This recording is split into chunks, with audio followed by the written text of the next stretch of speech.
What's up, everybody, and welcome back to another episode of Blood on the Razor Wire TV, where we bring it to you real and we bring it to you raw. Hit that subscribe button.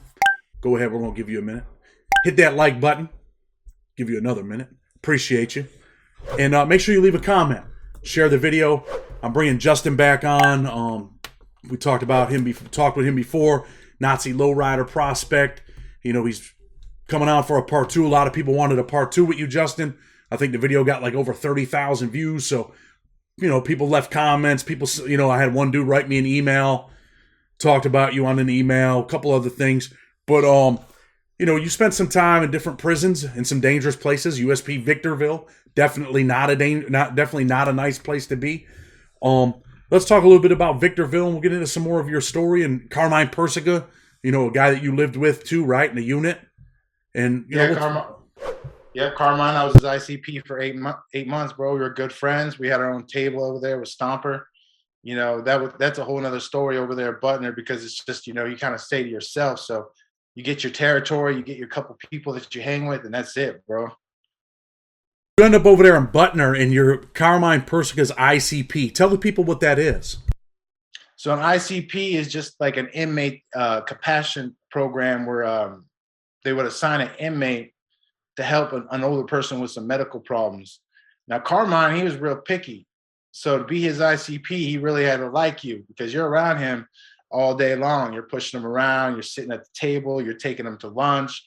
You know what I mean? I mean, he didn't make you do too much. He just like go to commissary, grab his stuff, hang out. But I mean, me, him, and Stomper, we had our own table, like I said. So it was just the three of us in the building. There was a couple other individuals in and out that he hung out with from New York. But besides that, man, he was kind of like you could tell like the way he was a leader.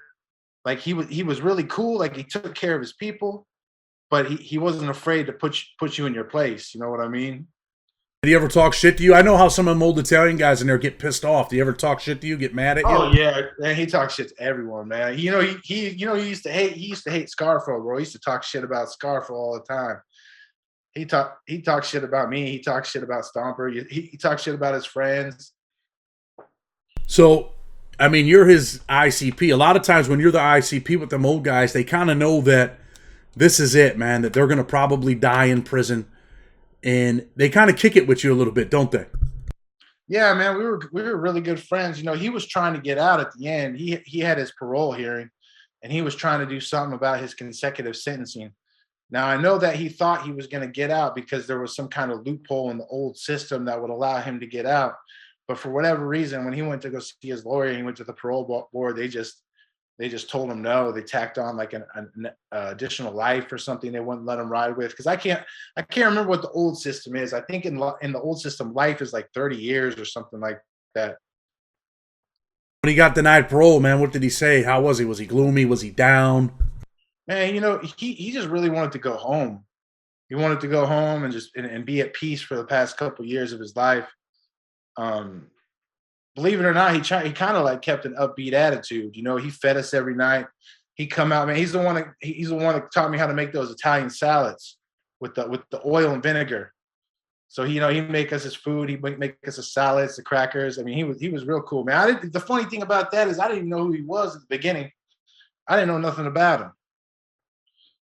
You get this job and they're like, okay, this is your guy. This is the guy you're going to push around. This is the guy you're going to take care of. You take him to commissary. You take him to, you know, laundry. You do things that he needs done, right, as an ICP? Yeah, you know, and we were already cool before I was his ICP, because he wasn't going to let anyone just push him around. But yeah, man, he was you could tell he was going downhill, and he didn't like taking the medical help or anything like that. He denied it. He didn't take no medication. You know, he wrote it out to the end. I thought I seen some stuff that came out on him later on, like he was cooperating or something like that. But as far as like the end and all that, he wouldn't say shit. Yeah, I mean, I don't know too much about him, you know, in particular. I know I never done time with him or anything like that, but I don't know if any of that shit's true, bro. Yeah, but, you know, I don't think so. Yeah, I don't think so either. I don't. I know the guy. I knew the guy personally, and I just don't think that was part of his character. I did a bunch of time with Teddy Persico too, man. And Was his son, right? I think it was his nephew. I think. His nephew. So anyway, you said he used to feed you guys. Was he doing the cooking, or were you doing the cooking? He was buying the food, and you were cooking the food. He would buy all the food, bro. Sometimes he'd cook. His thing was pasta, bro. Man, he make us cook pasta, and we were just against it. We vetoed the pasta. Like, we're not making these pasta dishes no more, bro. That's all he wants is he bought like 4 or 5 pounds of different noodles from the kitchen, and he would just say, okay, go up there with the stinger and start the noodles. I'll do the sauce. And we're just like, but then again, we make the rice, we'd make the pizza rice, and he would veto that. He's like, he would tell us he's sick of rice. What type of dude was he though, man? Did he ever get depressed? Was he ever down like, damn, Justin, man, I'm never going to get out of here? Did that ever come about? Yeah, he would talk to me about that stuff all the time. You know, he would tell me that, you know, he didn't think he was getting out, and that, you know, this was it. And he'd give me some advice.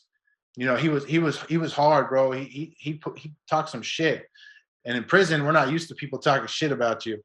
But he talked some shit, but he tried to tell you out of the kindness of your heart if he liked you, like, you know, just straighten up. Just straighten up, but yet he's sitting in prison with a life sentence for a lot of vicious things, right? Oh, yeah. And the funny, like I said, I didn't know anything about him until I actually met him. Because I'm from California, so I don't know anything about the mob. I don't know anything. I mean, I don't know anything about the 5 families. Did he used to get mad? Yeah, he used to get mad all the time, man. I used to see some of them old Italian guys get pissed off, man, start yelling, and it used to just remind me of, like, you know, watching them mob movies, things like that. And you'd be like, damn, what's up with this dude? Yeah, he'd go. He would get angry about the TV, and no one would touch our TV. Anyone touched our TV. Even sometimes people we were cool with touched our TV. He would get upset. He'd go out to the garden, and he go out to his garden every day. You know what I mean, by the rec shack. And man, he would just sit there and talk shit to people in the yard. So that was kind of funny and entertaining. But a garden? What kind of garden?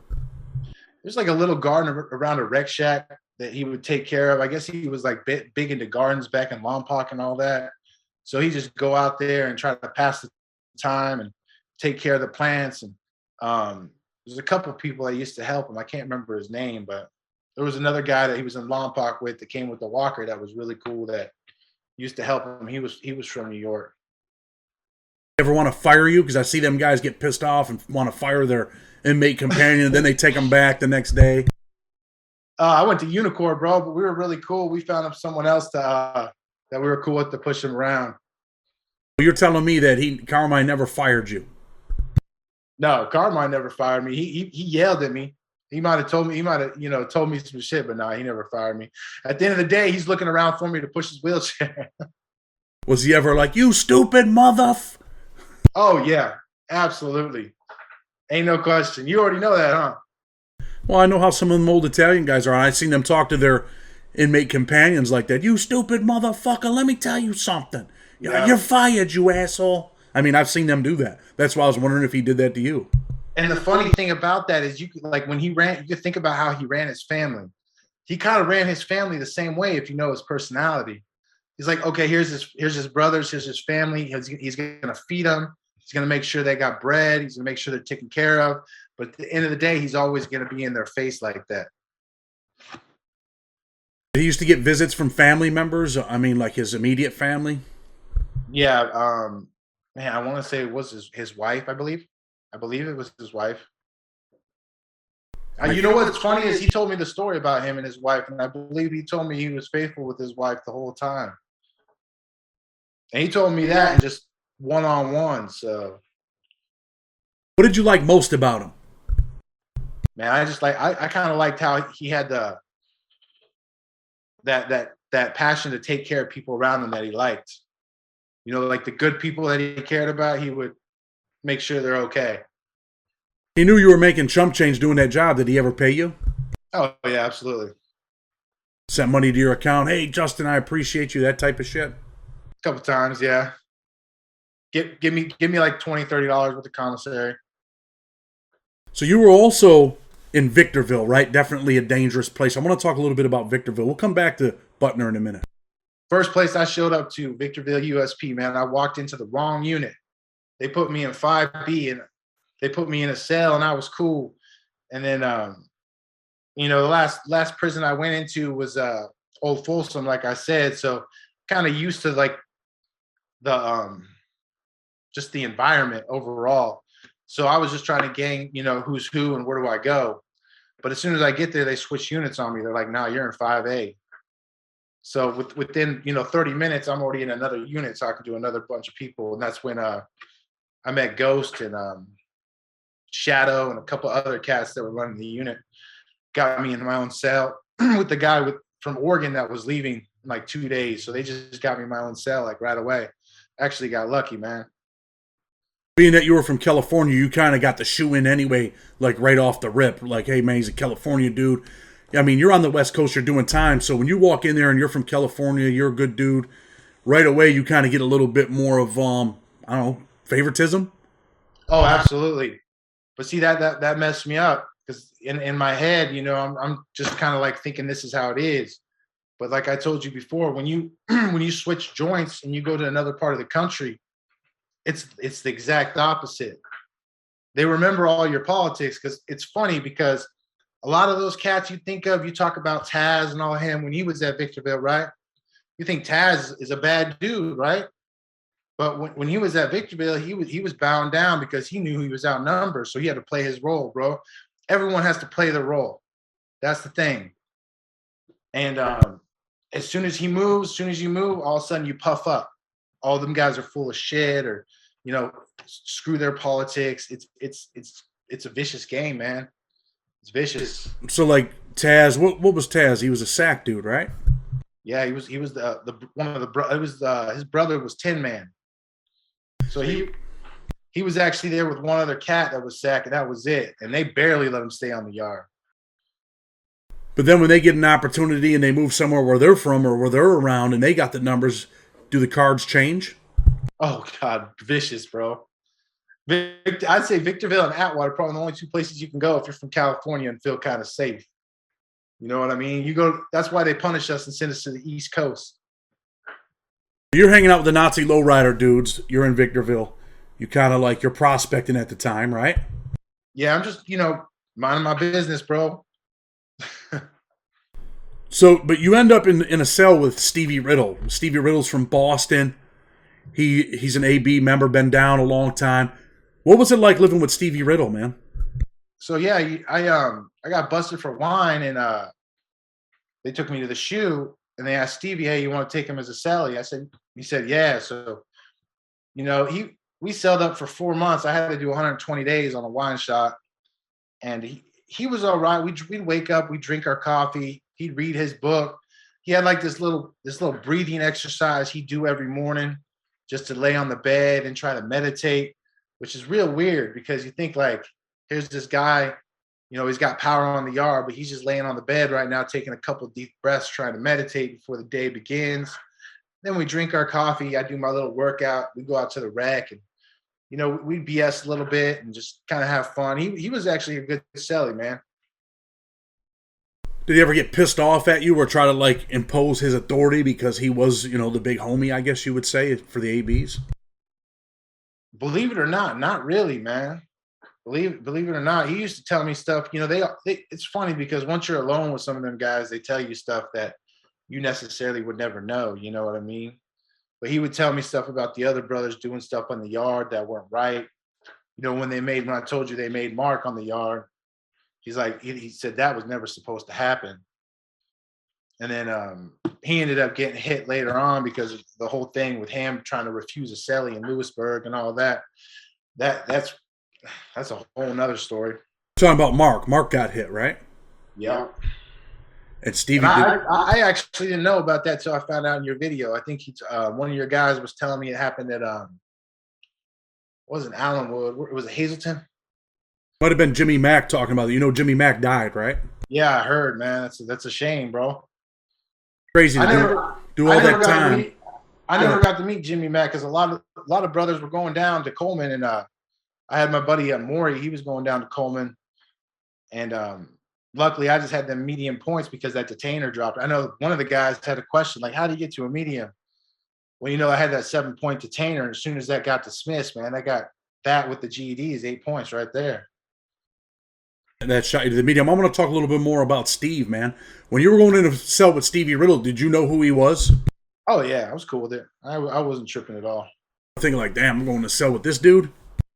Nah, actually, not really, bro. I was actually good that I knew him. I mean, I felt better because I knew who he was. A lot of times you go to the shoe and you get celled up with someone you don't even know. You start having a bunch of question marks. It's nice to know. It's nice to know who you're living with. You know what I mean? Let me ask you a little more about Stevie Riddle, because people are interested, man. You know, it's kind of odd for a Boston dude to be an AB and have the yard, especially in Victorville, right? Yeah.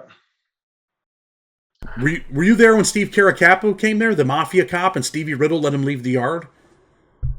No, I don't. I think that was before my time. Yeah, it might have been. What year were you over there? 2012. I got there. Yeah, I think he sent him off the yard in 2000, maybe 2010, 2011. Do you know who Steve Caracapo was?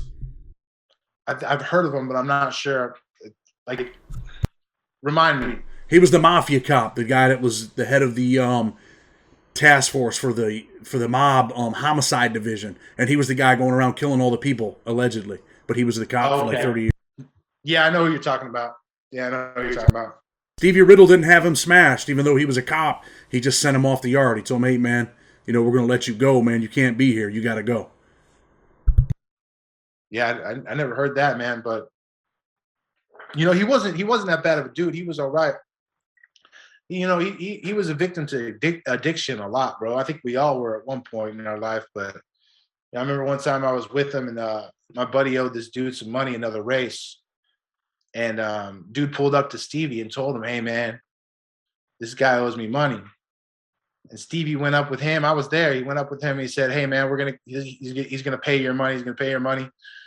And then they walked away. And Stevie's like, "Man, just pay him whatever the fuck you want." He really didn't even care. Nah, he didn't care.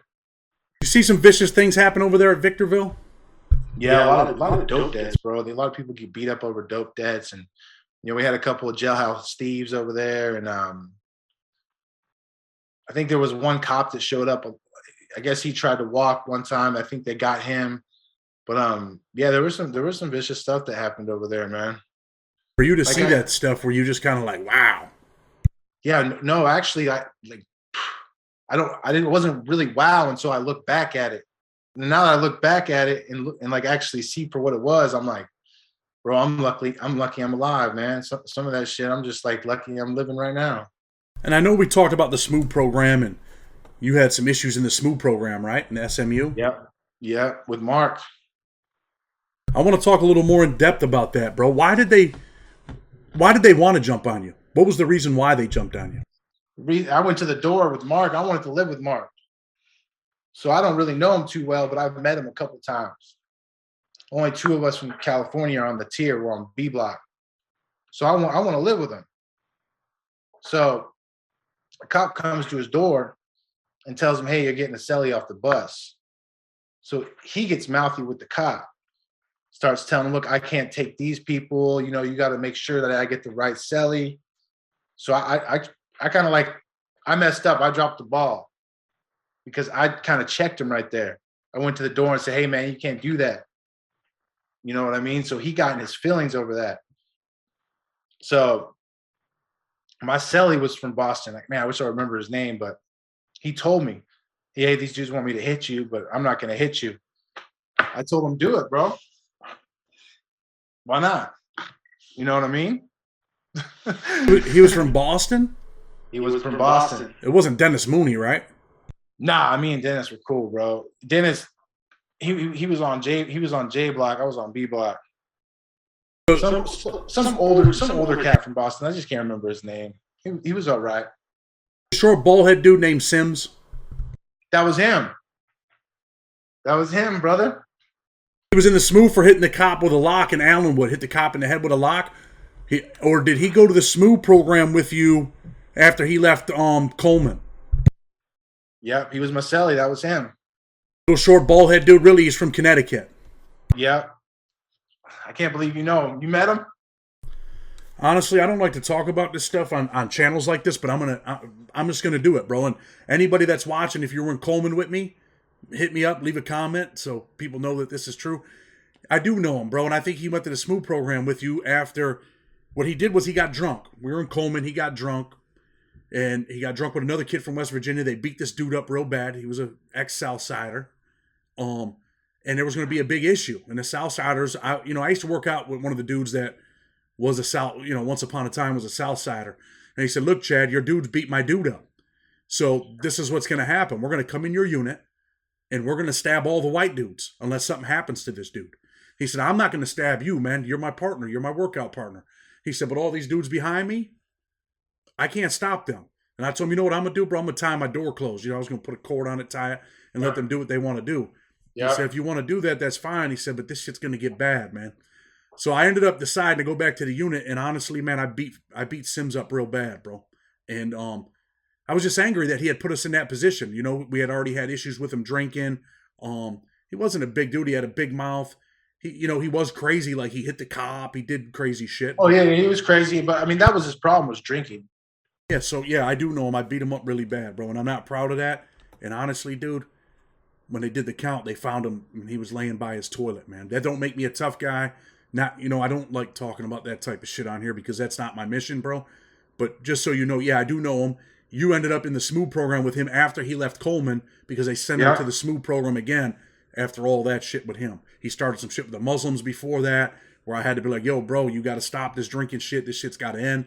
And then they did that shit to the dude, and it was like, you know what, man, I'm not going to tie my door closed. I told the Mexicans, hey, bro, I'm going to go back and fuck this dude up. And I went back, and I was just so angry, bro, that, yeah, I beat him up kind of bad, bro. And then he went to the Smooth program from there again for a second time. That I kind of had like these thoughts right about that time because as he was talking about doing it, I was like I got a letter from Sentencing Commission removing 24 months from my sentence for the nonviolent drug offender. You remember when Obama passed that in like 2015, 2016, the nonviolent drug offenders, he was knocking off some time? I don't remember that. I remember the crack amendments. No, that was later on. That was more recent. So anyways, I got cut off like 24 months. So, that 8 years went down to, 6. And then with the RDAP, I'm looking at 5, and the halfway house, I'm looking at 4.5. So in my mind, I'm starting to see daylight. And once you start to see daylight, that's all you need, bro. You know what I mean? You got to but I mean, but hold on, bro, because the dude's telling you, hey, man, these dudes want me to hit you. And you're like, go ahead. What? You're not going to fight back? No, it was all rigged. We rigged it. We staged the whole thing. Oh, so he acted like he did put his hands on you. Yeah, so he wouldn't get in trouble because he was already in some stuff, I think, for what happened down there. And I think that's maybe why they got him. Yeah, well, I mean, he was the type of dude where he didn't let people just tell him what to do. I mean, he wasn't I'm not going to say he wasn't no soft dude. Like, he would fight back and shit like that. You know what I mean? Even with me, he tried to fight back. It didn't work out. And that don't make me a tough guy, but it didn't work out that day for him. I mean, there's been days where it couldn't work out for me. But what I'm saying is, so he's like, yo, man, I seen it, dude, where people are like, yo, we got to discipline this dude. We go in the cell, we bang the lockers, we act like we hit him and we really didn't hit him. People do that type of shit in prison when there's a discipline. But all the time. But what I'm saying is, in the beginning, was he like, yo, bro, these dudes want me to hit you? Were you like, at first, what was your first reaction? Well, I mean, I kind of got the feeling anyways, because me and Mark were never really on the same page. We kind of had a beef the whole time. And, I messed up. I slipped up. I should have never hollered at him through the door like that. I should have slipped him a note or something, kind of like on the down low to let him know what was going on. And I mean, that's my bad. You know what I mean? So I got to take that. I had to eat that. He had status, and he's probably looking at you like you're an NLR prospect or whatever.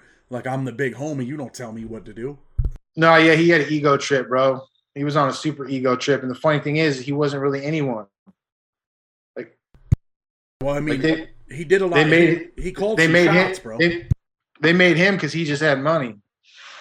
But, I mean, he has called some shots, and he's done some bad shit to people or had bad shit done to people, right? Oh, yeah, absolutely. A lot of people hated that dude, bro. A lot of people had, hate in their heart for that cat. Yeah. Hmm. So He wasn't. you do He end up getting. wasn't. Go ahead, man. He wasn't the one to have power in a situation because he would always make the bad call. Yeah, well, sometimes people make bad choices, man. You know what I mean? Irresponsible, Yeah. irrational choices. They call hits on people, and then you know what? Eventually, it comes back to bite you in the ass. It bit him in the ass at some point, right? Oh, absolutely. Listen, I saw some comments, like when I hit that dude in the rec cage, when I had to hit that dude. Listen, whatever you do in life, man, it's always gonna come back. Whatever it is, bro. And that's just a fact. I respected the fact that you came on here and you talked about when they hit you, bro, and you talked about not really winning, right? Yeah, I took it, bro. I didn't see it coming, and they got me. Sometimes it happens, bro. It happens to the best of us. Yeah, that don't make you any less of a man. I mean, but I mean, it was a pretty bad situation. I mean, you were beat up kind of bad, right? Oh yeah, they did a good job, man. And I mean, you look back at the fact that maybe it was karma for what I did to the other dude. You know what I mean? Because when you do something, you got a bad feeling, and you're just like in this mentality that you think you're a gangster, but you're really not, bro. You're a pawn. Did you feel like you were a And gangster over there? Did you feel like they respected you, or did you feel like they were using you? no, I took my stuff. No one told me what to do. I just did it. So I never felt like I was getting used because I would just do it. I want to ask you this: after you get beat up, right? You're viciously beat up. You go back to you probably go to medical, but you end up back in your cell at some point, right? Yeah, but like maybe like 12 hours later. 12 hours. Where were you at for the 12 hours? Oh, you're gonna trip, right? So they put me downstairs in Z block, and guess who my neighbor is? My neighbor is Bats from MA. You know who that is? No, I don't know him personally. I heard the name. Yeah, so he's my neighbor, and he's MA, so he's shooting me kites and coffee and asking me what happened. So I give him the rundown, and then he kind of tells me what's going on where I was at, and I healed up for a couple weeks, and they gave me a celly, a guy named Jeff from DC. He was cool. We ran a ticket over there, did my whole time, didn't get in trouble. I did get a phone shot. They let us slide on it.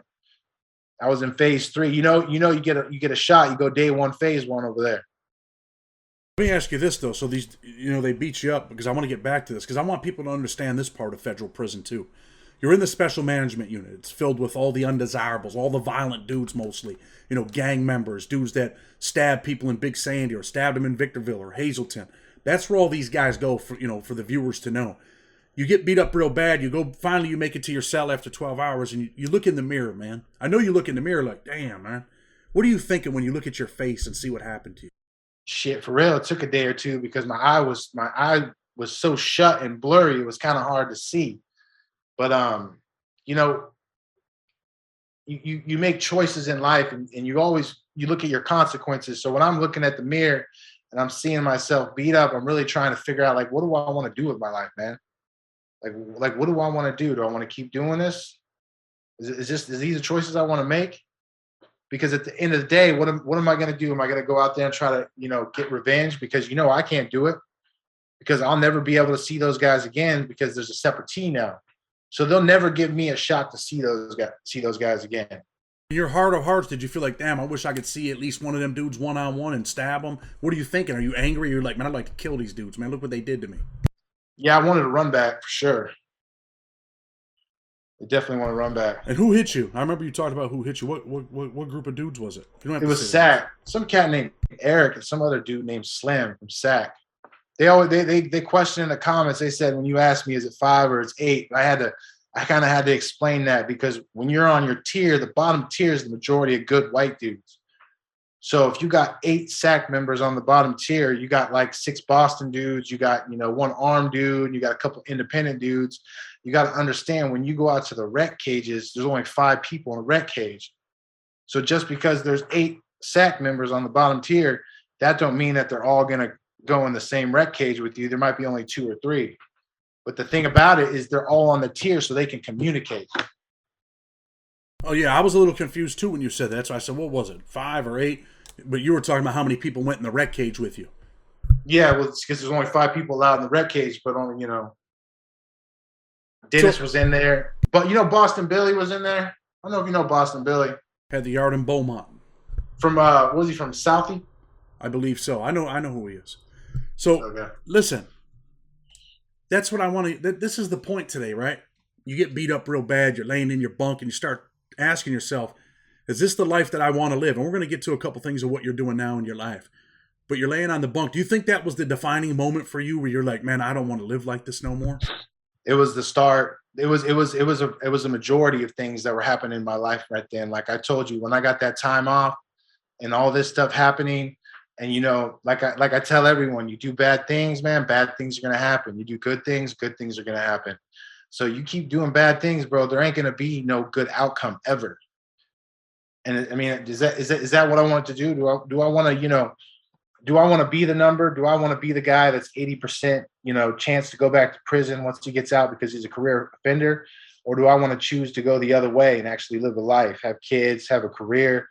I mean, there's things in life that, you know, I wanted to do that didn't necessarily revolve around drugs and violence and gangs. So, I mean, I had to make a choice, bro. Yeah, I understand. You know, there's some dudes that are sitting in prison. Like I interviewed, you know, dude the other day was a DWB, and he was just like, dude, I lived that life. That was the life that I wanted to live. And then he, you know, he ended up changing his life, dude. He lives at a church compound. He's a Christian. You might even know him, Lumpy. Do you know Lumpy? Or maybe you heard of him. I do. DWB. I do know Lumpy, yeah. So I interviewed Lumpy the other day, man, and Lumpy's a big dude, bro, and he was a dangerous dude. Yeah. But, you know, he made that choice, but it took a while. Sometimes it takes things to really hurt you, man. And I talk about, you know, I read my book in this week, a couple chapters on two different occasions, and you know, people need to understand that there's a point, man, when you're laying in that cell alone, or you look in the mirror, man. We do have moments of reflection where we're hurt inside, man, where it hurts, and sometimes it takes getting your head kicked in for you to be like, wow, man, I didn't die, or think like, damn, bro, I want to kill them dudes. And sometimes, man, you know, you get angry, right? And, you know, I've been angry since I've been out of jail. And I've been like, man, I'd like to, you know what I mean? Like, you know, show this person or that person, like, this shit is real, man. You think that this shit's a joke? You think we're just talking? And, you know, and my brother had mentioned this in one of the videos that I did with him, where he was like, he said, you know, you want to, you know, we got an agreement, man. Like, you're a tough guy. I'm a tough guy. And then when it happens, man, and you don't win, now all the tough guy shit's out the window because you're willing to do this, but I'm really willing to go this far. But it's about the moment of reflection, bro, where you lay in that cell and you're beat up and you're like, man, this is it, man. I don't want to live like this.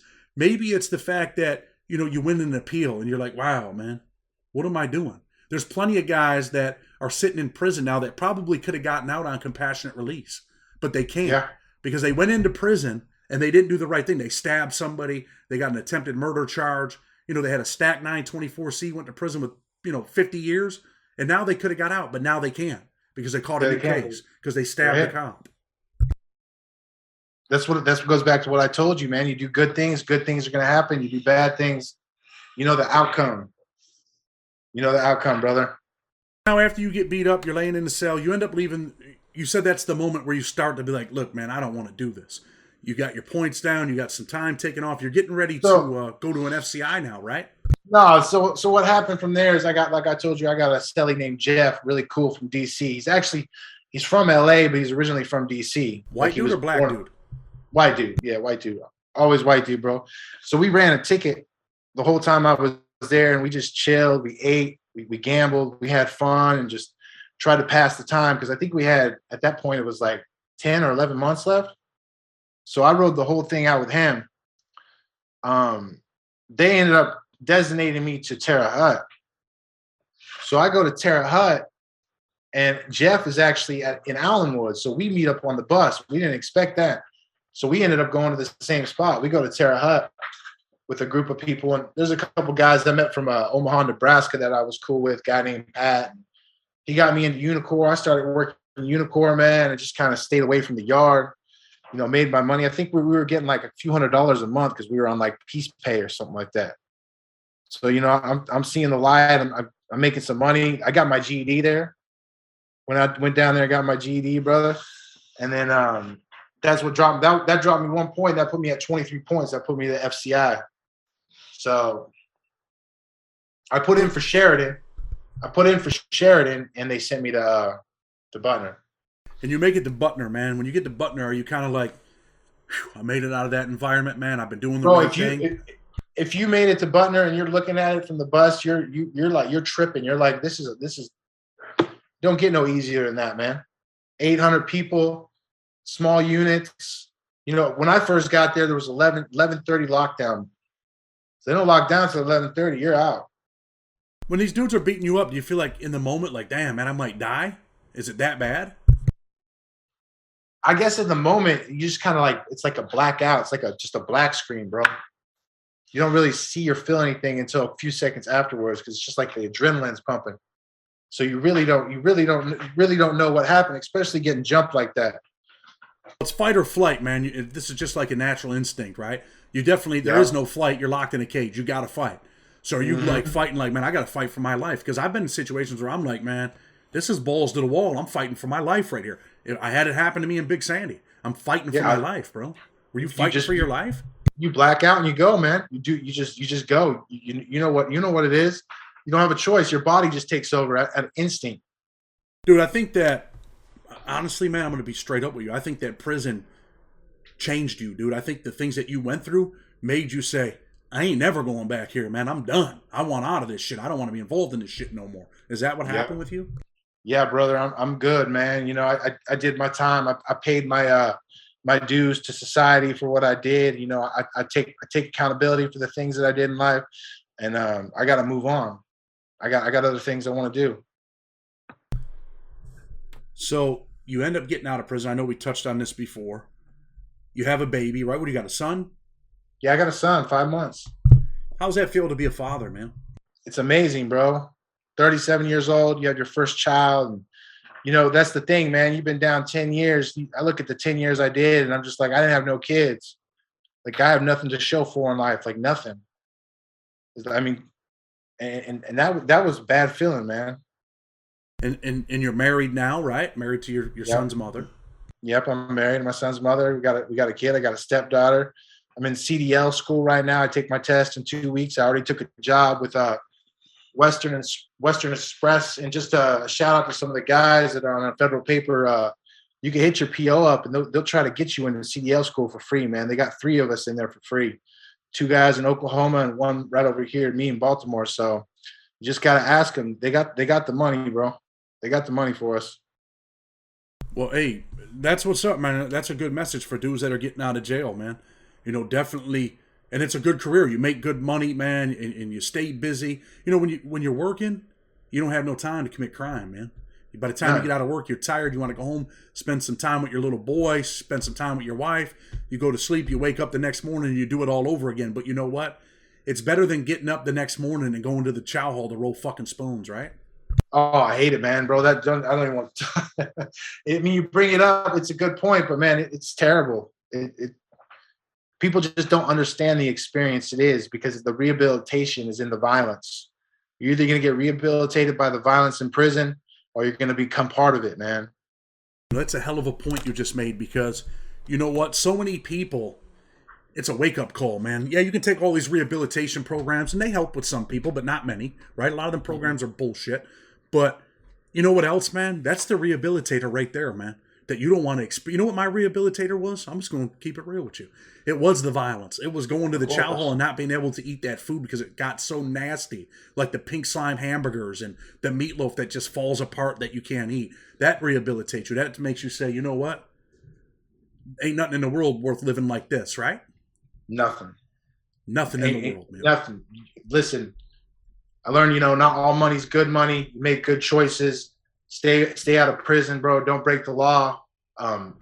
Be a gentleman to women and be a good father to your kid, man, and just stay the fuck away from prison. Because honestly, God, and I'm gonna admit this to you, that fucking place scares the shit out of me, man.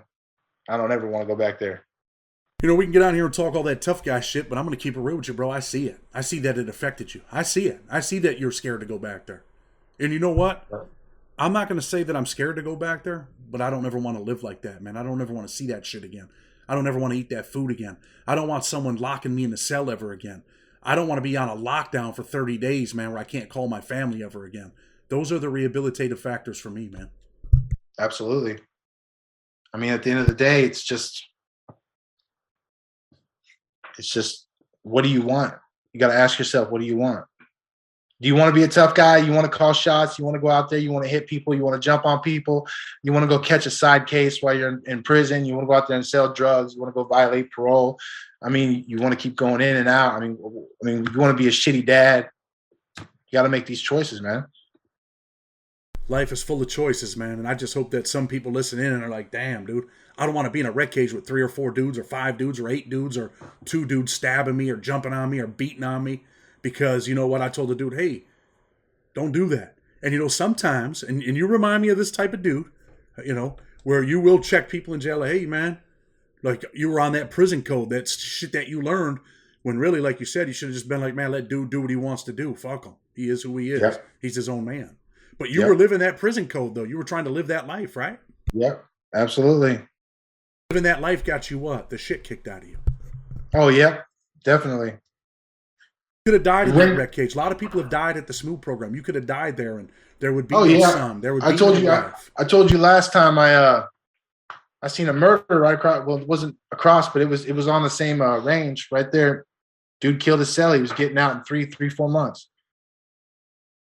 It's a crazy life, Justin. Look, man, I appreciate you coming on the show, man. Before we close, is there anything you want to say? I mean, you know, a lot of people are going to say things about me. A lot of people are going to say good, bad things. You know what I mean? I just want people to know that, you know, I try to stand up for what's right in life, and I haven't made the best choices in life, but shit, I'm trying right now. So, you know, anyone can do it, man. Just stay close to your family and keep pushing day by day, man. You know something, though, man? You know, if we live the prison life and we live prison politics out here, then we're doing all the wrong things, bro. We're talking about we want to get away from it. Really, we shouldn't care what people have to say about us, man. What matters now in your life is that you're a father, man, that you're going to work, that you're a husband. And I think the other part of this message is, you know, obviously you don't want to be in that position, getting the shit kicked out of you, that it did scare you, that it made you not want to go back. But also, man, what you said about the federal parole. You know, dudes are getting out of jail. A lot of dudes want to get out and don't want to go back. They want a good job. So you dropping that jewel about parole, man, reach out to your parole officer and say, hey, look, I want to do something different with my life. Not all of them are bad, bro. You know, I got a parole officer now. It's phenomenal. And they got money. They got money for us. They got a grant for us. So you just got to ask, but you just got to ask. I want dudes to start asking. I want dudes to start getting into, you know, cooking school or driving trucks. Do whatever you can so that you can be the best father, be the hero to your son, man. And that's I mean, listen, man. They gave me a voucher for $4,000 and paid for my whole CDL school. I already got a job for Western Express, making $1,700 a week. Can't beat that. Look, man. Again, I appreciate you coming on the show, bro. I want people to hit that subscribe button, hit the like button, share the video, man, and. Hey, man, I'm happy for you, bro, for real. Hey, thanks. And I did want to apologize to you because, you know, I was supposed to do this a long time ago, but I just been busy, man, with the kids and in class and all, you know, living life. So I appreciate the interview, man. It's been a pleasure. Same to you, bro. Listen, man, keep your head up, man, and keep doing what you're doing and keep being the best father you can be, all right? All right. All right, man. Blood on the Razor Wire TV. Hit that like button, hit the subscribe button, share the video, leave a comment. I hope you like this one. Until tomorrow, with respect, we're out.